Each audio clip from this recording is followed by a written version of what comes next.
బాప్తిసం ఇచ్చు యోహాను గురించి కొన్ని విషయాలు నేర్చుకుందాం. ఈ బాప్తిసం ఇచ్చు యోహాను యేసు ప్రభు కంటే 6 నెలలు ముందుగా పుట్టిన వ్యక్తి. యేసు ప్రభు వారికి అన్నయ్య అవుతారాయన.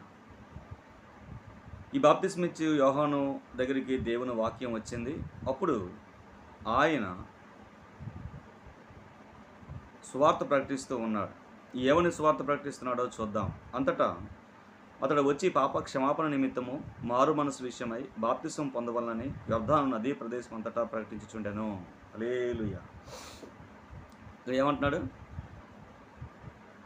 పాప క్షమాపణ నిమిత్తము మారు మనసు విషయమై బాప్తిసం పొందవలనని యొర్దాను నదీ ప్రదేశం అంతటా ప్రకటించుచుండెను అని రాయబడి ఉంది.